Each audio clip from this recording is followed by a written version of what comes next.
Well, listen, on the one hand, you understand that. Some managers are like that. And while going back to that Lukaku interview and the discussion around it, Jules and I had a disagreement around Thomas Tuchel and the handling of Romelu Lukaku. In this instance, this is par for the course. Right. Part of football management is man management. And everybody does that aspect of it differently. I've been in dressing rooms and had pretty brutal things said to me and heard it said to other players as well. What have they said to you? Let's not get into that, Dan. But that's just kind of the expectation in so many dressing rooms that you are able to take that criticism and you deal with it however you do. But you are expected to deal with it.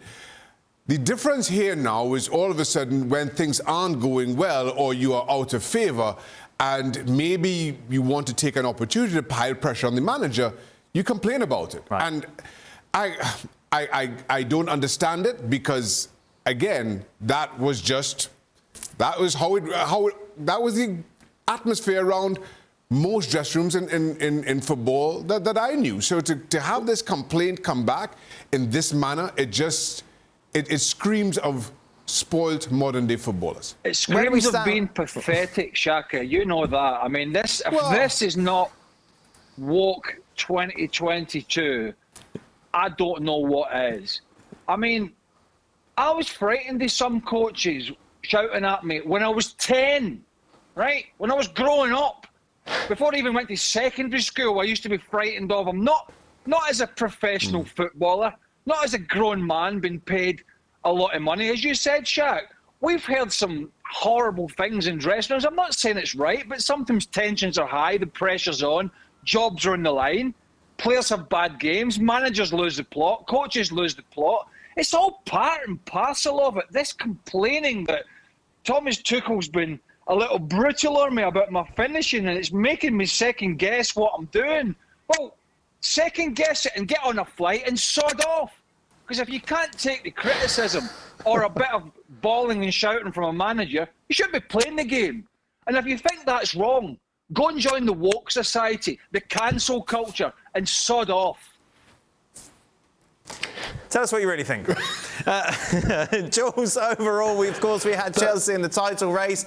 Many thought that Lukaku could be the difference between not winning the title and winning the title this season. Obviously, they have slipped over the last month. What has that done to Tuchel's future with regards to the confidence that everybody still has within him at Chelsea?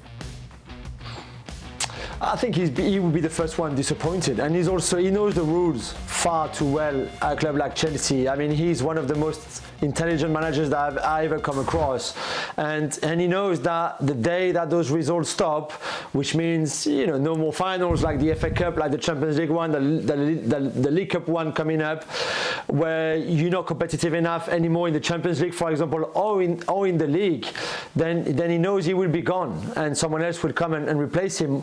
What I like, and go back to his relationship with the players, is that he just changed the formation. Tactically, the system has changed, and they went for a back four and a 4-1-4-1 formation like we saw against Spurs, for example, because he wanted it to suit the players a bit more. He wanted Lukaku to be in a better environment, maybe to score more goals and to use Lukaku better. He moved Ziyech in a different role, different position in that new formation, because that suits him as well. And I think Ziyech is a good example. Going back to the article and the report, Ziyech was not really Tuchel's cup of tea when he arrived, and now he's just scored one of the goals of the season. He's much better in his new position, and I think this is what Tuchel does. Of course he's tough, and Craig and Chaka are right. You're always going to have a tough manager in some of the top clubs in the world, but he also understands that at times he maybe needs to change a few things and not just stay dogmatic like others might have been in his position, and I think that's why he changed that formation recently, and I think this is a good thing. But he knows that the pressure will always be on, and the day those results stop, and that might be quite soon, he will be in danger. Thanks so much for watching ESPN on YouTube. And for more sports highlights and analysis, be sure to download the ESPN app. And for premium content and live streaming, subscribe to ESPN Plus.